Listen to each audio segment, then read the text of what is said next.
Dear students of class 12 UP board English prose students, आज के इस हिंदी वर्जन रैपिड रिवीजन में आज हमारा टॉपिक है अ फेलो ट्रैवलर, जिसको लिखा है एजी गार्डिनर ने। स्टूडेंट्स, एग्जामिनेशन पास होने पर ये तो बात निश्चित है कि पूरा चैप्टर पहले ही ऑलरेडी पढ़ चुके होते हैं, लेकिन कुछ कमियां हमारी अंदर पढ़ने में रह जाती हैं, कुछ पॉइंट्स रह जाते हैं। आज हम इस रैपिड रिवीजन में उन पॉइंट्स को हाईलाइट करते हुए इस अ फेलो ट्रैवलर को एक बार फिर रीस्टडी करेंगे और उन पोर्शन को आपको एक बार फिर पॉइंट आउट करते हुए चलेंगे कि कौन सा पोर्शन एक्सप्लेनेशन के एतबार से और कौन सा पोर्शन ब्लैंक्स और वर्ड मीनिंग के पर्पस से अच्छा होगा, कहाँ से शॉर्ट आंसर्स आप अच्छे से दे सकते हैं और कौन से पॉइंट्स आपको किस तरह से रिमेंबर करने हैं। स्टूडेंट्स, हम टेक्स्ट बेस्ड इंग्लिश पर आज हिंदी में पूरा चैप्टर आपको इस लेक्चर में रिवाइज करने जा रहे हैं। अगर आपने पहले कभी भी इस चैप्टर को ध्यान से नहीं पढ़ा है तो आप इस हिंदी वर्जन लेक्चर में, जो कि रैपिड रिवीजन है, में आप अपने चैप्टर को अच्छे से समझकर बहुत हद तक अच्छे मार्क्स ला पाएंगे। स्टूडेंट्स, आइए शुरू करते हैं अ फेलो ट्रैवलर। स्टूडेंट्स, ये जो चैप्टर है ये एक ऐसे है और इसमें ऐसे में राइटर ने अपने एक पर्सनल एक्सपीरियंस को इसमें शेयर किया है। अगर आपसे पूछा जाता है what is the genre, what is the style of writing of this chapter, तो आप कहेंगे कि ये ऐसे बेस्ड चैप्टर है, ये ऐसे के टाइप में लिखा गया है।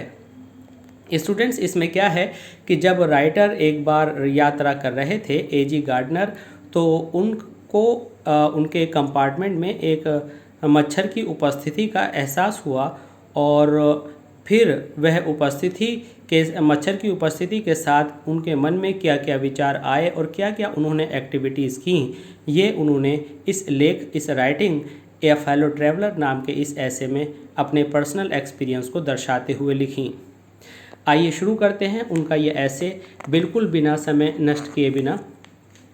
स्टूडेंट्स, यहाँ पर आप देख रहे हैं कि इस ऐसे के अंदर जैसे ही हम शुरू करते हैं तो राइटर कहते हैं I do not know which of us got into the carriage first. जैसे ही ऐसे शुरू हुआ स्टूडेंट्स, इसमें आई से आपका बिगिनिंग हुआ रिटन टेक्स्ट का, तो आई का मतलब है कि ये पर्सनल एक्सपीरियंस है और आई राइटर हैं। तो जहाँ भी आई आएगा तो आप समझ लीजिएगा कि वो राइटर हैं और हम इसको ही करके बात करेंगे। स्टूडेंट्स, राइटर कहते हैं कि वह नहीं जानते थे कि इस कैरियज के अंदर पहले कौन आया। Students, indeed I did not know he was in the carriage at all for some time, और वास्तव में मुझे बिल्कुल भी ये पहले पता नहीं था कि क्या वह कैरियज में है। यह लास्ट ट्रेन थी जो कि लंदन से मिडलैंड टाउन को जाती थी। यह एक रुक रुक कर चलने वाली ट्रेन थी और ऐसा लगता था कि ये ऐसी ट्रेन थी जैसे अनंत तक अपने गंतव्य स्थान पर पहुंचेगी। स्टूडेंट, इन्फिनिटली लीजरली ट्रेन का मतलब है एक ऐसी ट्रेन जो कि बिल्कुल ही फुर्सत में निकली हो, और ये एक अंडरस्टैंडिंग कराती थी स्टूडेंट्स इटर्निटी की। इटर्निटी मीन्स हमेशा हमेशा की, ये संसार के शाश्वत रहने का एहसास कराती थी। ऐसा लगता था जैसे मानो संसार बहुत बड़ा है और एक दिन सारे काम अपने आप हो जाएंगे, हम भी ट्रेन से पहुंच जाएंगे।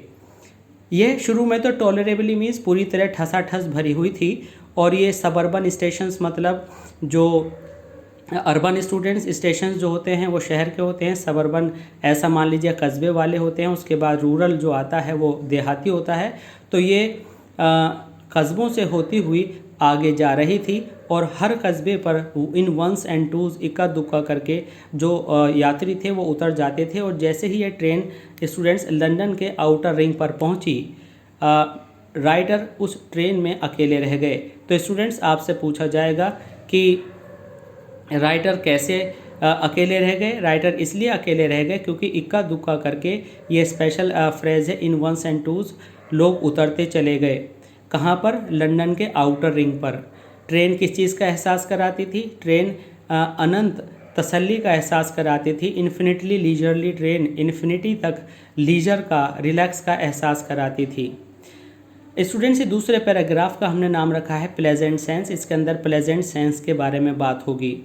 राइटर कहते हैं कि जब आप किसी भी कंपार्टमेंट के अंदर अकेले होते हैं और इसके डब्बे जॉल्टिंग मीन धक्का खाते हुए, नॉइजिली आवाज़ करते हुए जब आगे बढ़ रहे होते हैं, तो ऐसा लगता है कि इसके अंदर जो एक लिबर्टी, एक आज़ादी है, वो अनरेस्ट्रेंट है और वह बहुत ज़्यादा अनकंट्रोलेबल है। इस मीन्स इतनी बड़ी आज़ादी कि जिस पर कोई अंकुश नहीं है और आप बड़े एग्रीएबल फॉर्म में, मतलब अपनी मर्ज़ी से कुछ भी कर सकते हैं, जो कुछ आप चाहें। आप चाहे अपने आप से बात कर सकते हैं। स्टूडेंट्स, जब आप अकेले होते हैं किसी डब्बे में, तो आप अपने आप को बिल्कुल फ्री महसूस करते हैं कुछ भी करने के लिए। तो यहाँ पर पॉइंट आउट कीजिएगा कि आप क्या क्या कर सकते हैं। नंबर 1, आप अपने आप से बात कर सकते हैं पूरी तेज़ आवाज़ में, जितना आप चाहें, और कोई भी आपको नहीं सुनेगा। दूसरी पॉइंट क्या है कि आप आर्ग्यूमेंट कर सकते हैं जॉन्स से और उसको ट्रायम्फेंटली मीन्स बड़ी विजय के साथ उसे धूल चटा सकते हैं। स्टूडेंट, जॉन एक ऐसा काल्पनिक कैरेक्टर होता है जैसे हमारे यहाँ इंडिया में राम श्याम मोहन हम सपोज कर लेते हैं। तो कितने पॉइंट्स हो गए?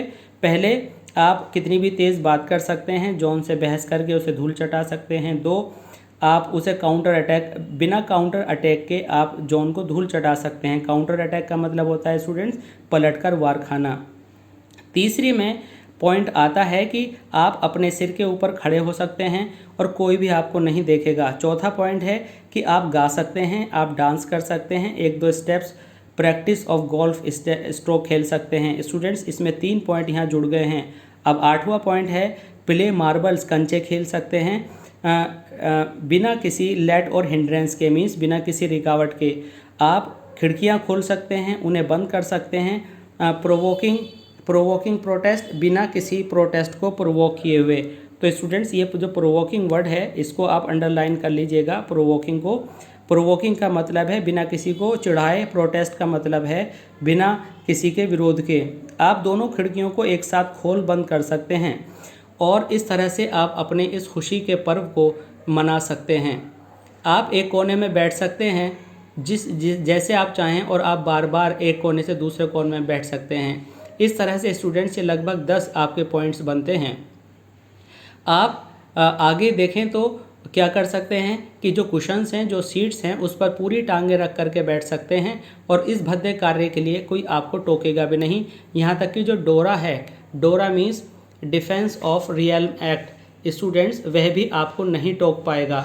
Defence of realm act students, some different realms में विभिन्न क्षेत्रों का अपना एक विशेष कानून होता है जिसकी फुल फॉर्म है defence of REALM realm ACT act, defence of realm act. और डोरा भी आपको नहीं देख पाएगा कि उसका हार्ट ब्रोक हो रहा है। स्टूडेंट, हार्ट ब्रोक होने का मतलब है कि उसका जो रूल हैं वो टूट रहे हैं। इस तरह से आप डोरा को एस्केप कर सकते हो, डोरा से बचकर निकल सकते हो। तो यहाँ पर हमने क्या सीखा स्टूडेंट्स? आपसे क्वेश्चन पूछा जाता है what is the pleasant sense of freedom about being alone in the compartment. तो students, about being alone in the compartment का जो प्लेजेंट सेंस है, जो आपका आज़ादी का जो सेंस है वो क्या है, तो आप इसमें सारी बातें रिपीट करेंगे कि आप क्या क्या कर सकते हैं। स्टूडेंट्स, ये शॉर्ट आंसर्स के हिसाब से बेइंतहा इम्पोर्टेंट है। आइए अब शुरू करते हैं activities of the writer. Activities of the writer का स्टूडेंट्स यहाँ पर मतलब है कि इतने सारा जो सेंस ऑफ फ्रीडम था, क्या राइटर ने उसमें से ऐसा कुछ किया? बड़ी अजीब बात है कि इतनी सारे आपके 10 to 12 पॉइंट्स होने के बाद भी राइटर ऐसा कुछ नहीं कर पाए। राइटर कहते हैं मैंने ऐसा कुछ नहीं किया और मैंने जो किया वो बहुत ही ऑर्डिनरी था। ऑर्डिनरी कैसे था? राइटर कहते हैं कि जब मेरा लास्ट पैसेंजर एक स्टेशन पर उतर गया तो मैंने जो है अपना पेपर नीचे रखा, अपनी टांगों को मैंने खींचा, लंबा किया, स्ट्रेच किया और मैं खड़ा हो गया।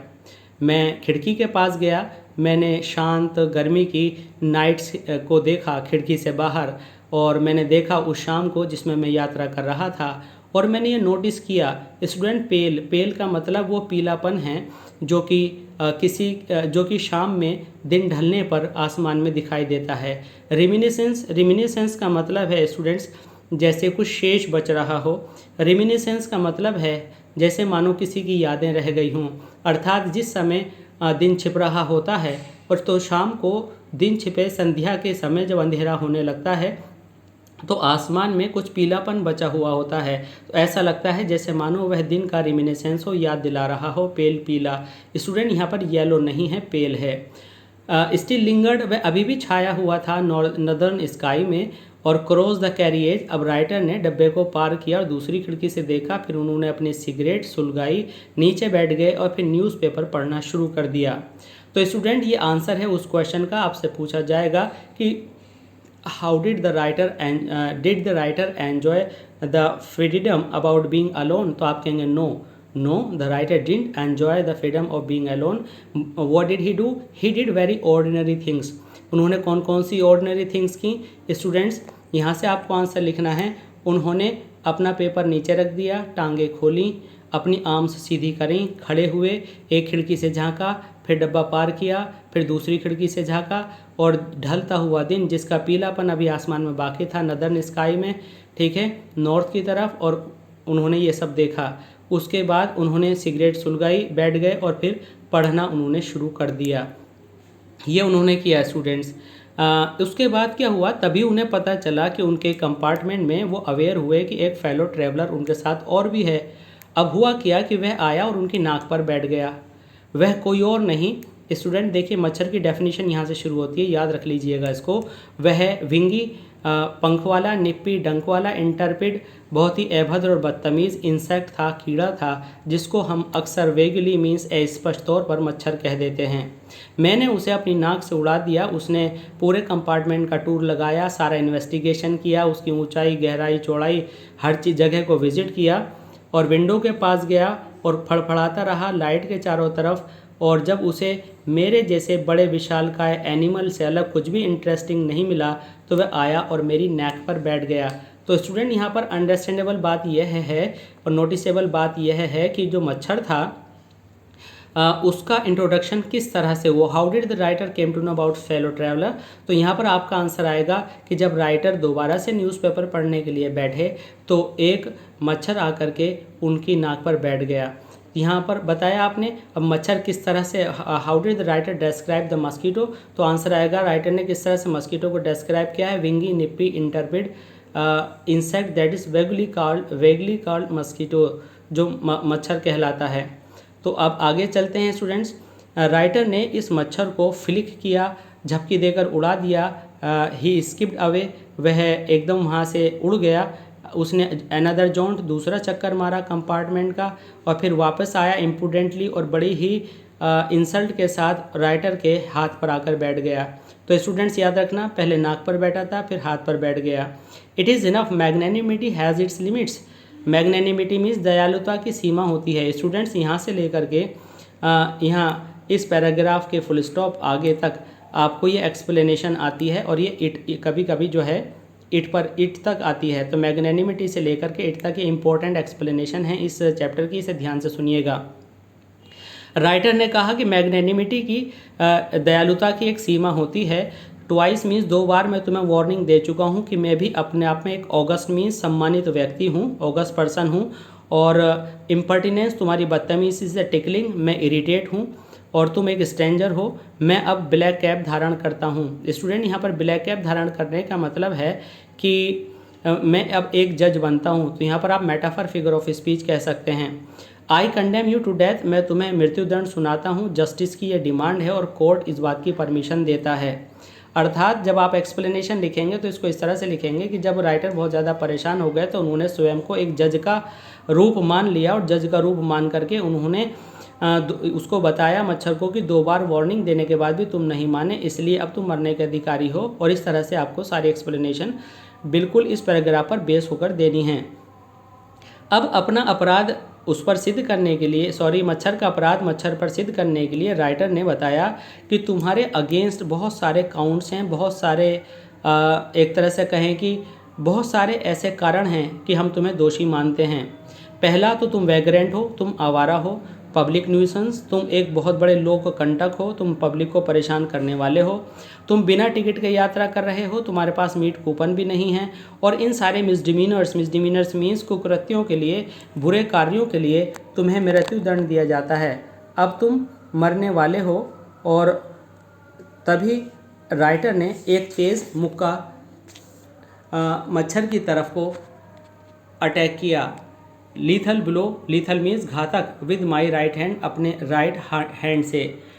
जो मच्छर था वो डोज दे गया, झांसा दे गया अटैक को विद एन इंसोलेंट ईज, बड़ी आसानी से, और राइटर को उसने इंसल्ट कर दिया, ह्यूमिलिएट कर दिया।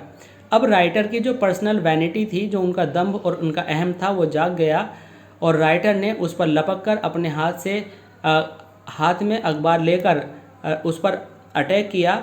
और राइटर जो थे सीट से कूदे, आगे को बढ़े, उसका पीछा किया, और स्टूडेंट्स वो बल्ब तक पहुंचा। राइटर ने सारी बिल्ली वाली टैक्टिक्स अपनाई, नियम अपनाए, पूरी धूर्तता के साथ वेट किया, अलाइटेड किया जब तक कि मच्छर अलाइटेड नीचे नहीं आ गया। अप्रोचिंग विद हॉरिबल स्टील्थीनेस, और बड़े खतरनाक तरीके से फुर्ती और कुशलता दिखाते हुए राइटर ने उस पर बहुत ही ख़तरनाक तेज़ी के साथ अटैक किया। स्टूडेंट्स, यहाँ पर स्टील्थीली का मतलब है बहुत ही चुपचाप और सफाई के साथ। तो स्टूडेंट्स यहाँ पर आंसर आता है how did the writer attack the mosquito. तो ये जो लीथल बिलो है, जिस तरह से उसने डोज दिया, जिस तरह से मच्छर बच गया, दिस वॉज द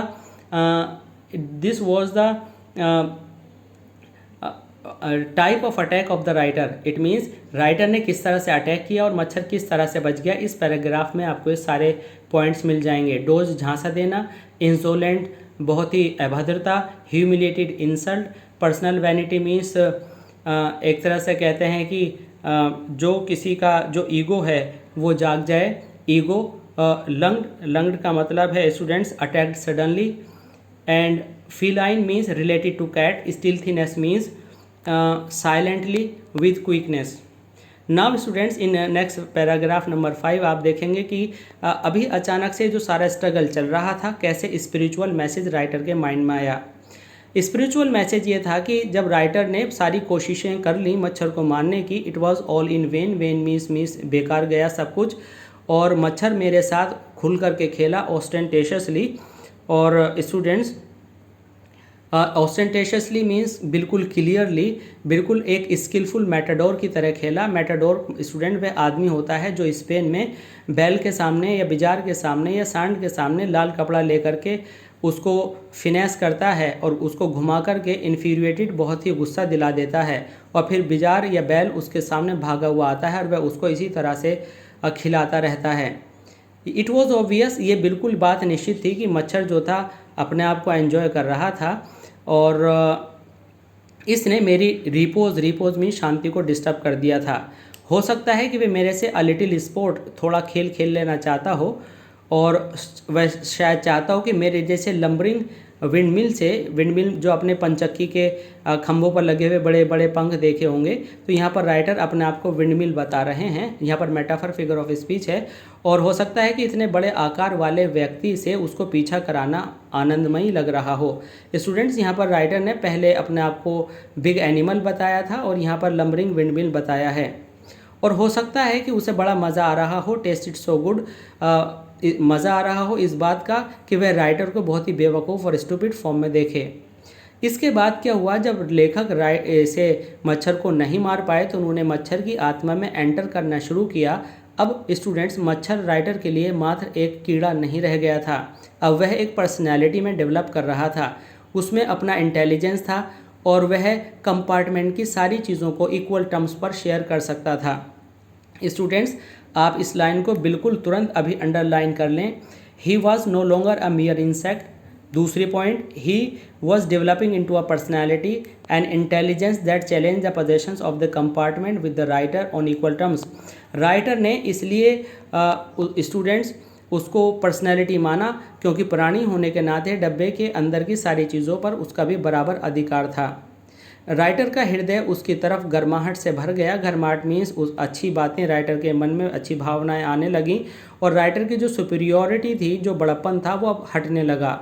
अर्थात राइटर ने जो घमंड आया था, जो उसके अंदर एक वैनिटी आई थी, जो दिखावा और पाखंड आया था, जो शो ऑफ आया था, वो हटने लगा। राइटर ने सोचा कि मैं इस मच्छर के लिए कैसे सुपीरियर बन सकता हूँ, जो कि मैनिफेस्टली मीन्स क्लियरली मेरे सामने इस कंपटीशन में जो अभी हम दोनों ने खेला, जिसमें हम दोनों एंगेज रहे, वो मेरा मास्टर रहा है, सुपीरियर रहा है। वाई नॉट बी मैग्नेनिमस अगेन, क्यों ना हम दोबारा से जो है मैग्नेनिमस मीन्स दयालु बन जाएं। स्टूडेंट्स, ये दूसरी इंपॉर्टेंट एक्सप्लेनेशन है कि मैग्नेनिमिटी एंड मर्सी, दयालुता और नरमी ईश्वर के बहुत बड़े गुण हैं जो इंसान को मिले हैं। इनकी एक्सरसाइज से मनुष्य अच्छी क्वालिटीज़ पर पहुंचता है और इसी तरह से राइटर को लगा कि वह अपनी इज्जत बचा सकते हैं। अर्थात मच्छर के सामने जो उनकी इंसल्ट हुई थी कि वह मच्छर को मार भी नहीं सके, सज़ा भी नहीं दे सके, हालांकि वो सज़ा सुना चुके थे, उन्होंने पूरे एफर्ट्स किए, लेकिन मच्छर उनके काबू में नहीं आया, तो ये राइटर की बहुत बड़ी बेइज्जती थी और वह राइटर के सामने एक रिडिकुलस मीन्स एक हास्यास्पद व्यक्ति बन गए और वह लाफ्टर और डेरिजन, एक हंसी का पात्र बन गए और अपमान का पात्र बन गए। डेरिजन आप कह सकते हैं कि फन और इंसल्टेड पर्सन। और इस तरह से उन्होंने सोचा कि बाय बीइंग मर्सीफुल रीअजर्ट मीन्स वह अपनी इज्जत को, मॉरल डिग्निटी को वापस ला सकते हैं। इसलिए उन्होंने सोचा कि मैं वापस जाऊं और सीट पर अपने सम्मान के साथ बैठ जाऊं। राइटर ने कहा कि मैं उस मच्छर के लिए अपना जो डेथ सेंटेंस मैंने दिया था, मैं उसको विदड्रॉ कर दूं। और यह कहकर मैं अपनी सीट पर वापस पहुंचा और मैंने कहा कि मैं तुम्हें मारूंगा नहीं, बल्कि आई कैन रिप्राइव यू, बल्कि मैं तुम्हें अब माफ़ करता हूं। आई डू इट, और मैं ऐसा करता हूं। तो स्टूडेंट्स, यहाँ पर आएगा why did the writer become magnanimous again. तो राइटर इसलिए मैग्नेनिमस हो गए क्योंकि वो समझ गए थे कि प्राणी होने के नाते उस मच्छर का भी वहाँ की सारी सीटों पर बराबर का अधिकार है और जिस कंपटीशन में वह दोनों प्राणी एंगेज हुए थे उसमें मच्छर जीता था, राइटर नहीं। और तीसरी बात, वह अपनी इज्जत को वापस लेने के लिए उनके लिए बेहतर था कि वह दोबारा से इस दयालुता का पालन करें। स्टूडेंट्स, इस पैराग्राफ नंबर 6 में हमने टाइटल दिया है surrender of the writer. Writer ने कैसे सरेंडर कर दिया मच्छर के सामने। राइटर कहते हैं कि मैंने न्यूज़पेपर उठाया और माई पेपर, और मैं वापस अपनी सीट पर आकर बैठ गया। बेवकूफ़ मच्छर।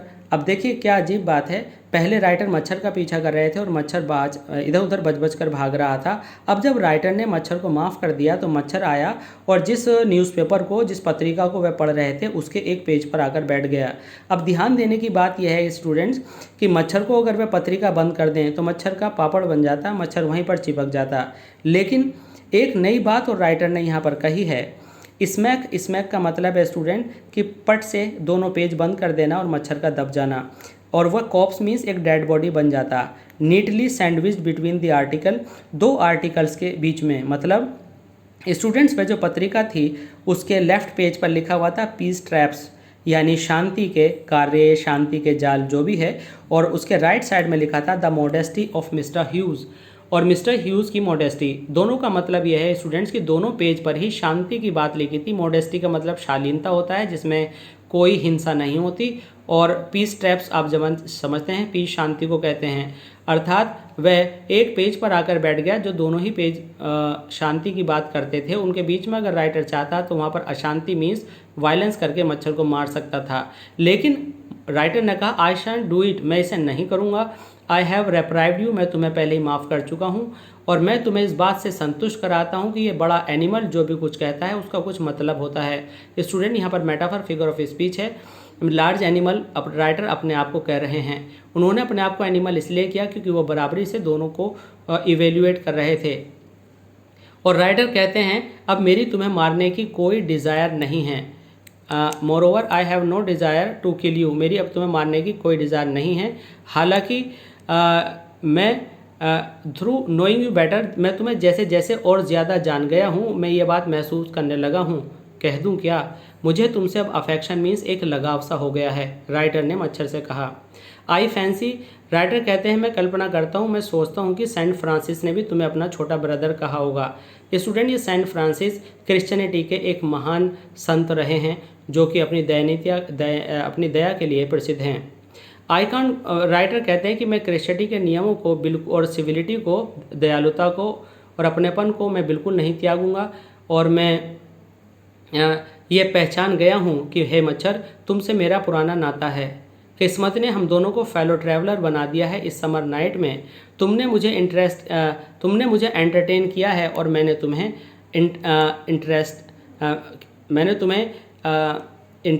इंटरेस्ट किया इस बात में कि तुम मुझे एंटरटेन करो, अर्थात मैंने तुम्हें इंटरेस्ट तुम्हारे अंदर पैदा किया और तुमने मुझे एंटरटेन किया।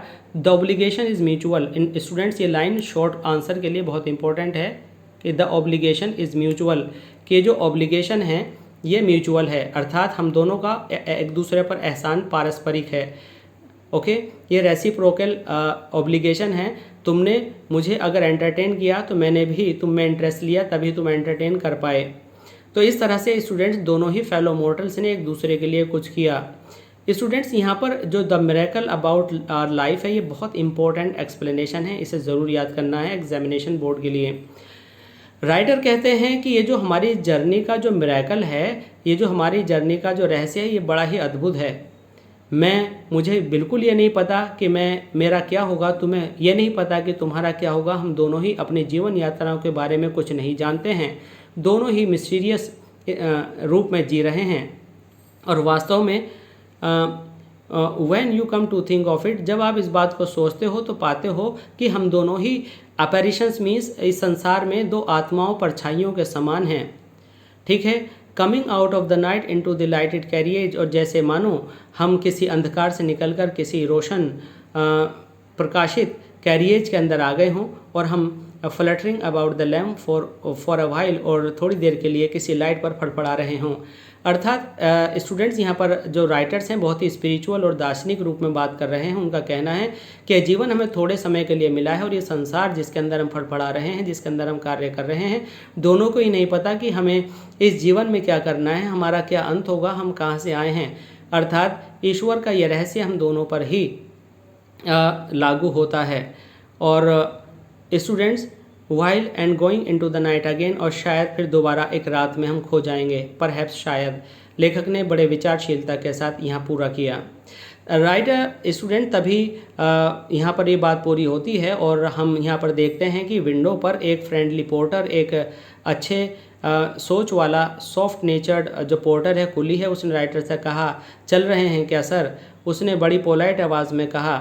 स्टूडेंट्स, एक्चुअल में वो पोर्टर ये इंडिकेशन दे रहा था राइटर को कि लास्ट स्टेशन है, ट्रेन खड़ी हो गई है और आप उठ जाइए, और ये जो ऊँघाई ले रहे हैं, जो ऊँघ रहे हैं, जागिए और बाहर आइए। और क्या वह उस पोर्टर की सेवा ले सकते हैं? राइटर कहते हैं, मैंने उस पोर्टर को अपनी जो नींद थी उसे छोड़ करके उसको थैंक किया और अपनी छड़ी को संभालते हुए मैं समर कूल नाइट में बाहर आ गया। जैसे ही मैंने कंपार्टमेंट का दरवाज़ा बंद किया, मैंने उस मच्छर को उड़ते हुए वापस लैंप पर देखा। तो स्टूडेंट्स, इस ऐसे में हमने देखा कि जो राइटर हैं वो ट्रैवलिंग कर रहे थे और कैसे उन्होंने उस मच्छर को फेस किया, कैसे मच्छर का उन्हें पता लगा और कैसे फिलोसफिकल थॉट्स उनके माइंड में आए। और जब वे राइटर उसे मच्छर को माफ़ कर चुके थे तो फिर वह वापस अपनी सीट पर बैठ गए और उनकी आंख लग गई, जो कि एक बाहर पोर्टर ने उनको उठा करके उनको बताया कि लास्ट स्टेशन आ गया है। तो स्टूडेंट्स, इसके अंदर जितने इंपॉर्टेंट वर्ड्स आए थे वो आपने जान लिए हैं, जितने इंपॉर्टेंट पोर्शन था वो आपने अंडरलाइन कर लिया है, जो कि शॉर्ट आंसर्स में और एक्सप्लेनेशन में कौन कौन से 3-4 पैराग्राफ्स थे, आप उन्हें अच्छे से उनको बार बार पढ़ लीजिएगा तो आप एक्सप्लेनेशन लिखने में पूरी तरह से योग्य हो जाएंगे। स्टूडेंट्स, आशा करता हूँ कि ये लेक्चर रैपिड रिवीजन आपको बहुत ज़्यादा पसंद आया होगा और आने वाले एग्जामिनेशन में आपके लिए बहुत हेल्पफुल रहेगा। स्टूडेंट्स, देखते रहिए इसी तरह के सेम चैप्टर पर वेरियस टाइप्स ऑफ लेक्चर्स और प्रिपरेटरी लेक्चर्स, और आशा करता हूँ कि ये लेक्चर्स आपके लिए हेल्पफुल साबित होंगे, जो समय समय पर आपकी हेल्प करते रहेंगे। इन सबको देखते रहने के लिए और सबसे पहले प्राप्त करने के लिए प्लीज़ आपके अपने channel Oracy Classes of English Language को सब्सक्राइब ज़रूर कीजिएगा, और अगर पसंद आता है तो प्लीज़ लाइक करना मत भूलिएगा, और इसको अपने फ्रेंड्स में शेयर ज़रूर कीजिएगा, क्योंकि अगर आप किसी के साथ अच्छा करेंगे तो आपके साथ भी अच्छा होगा। धन्यवाद।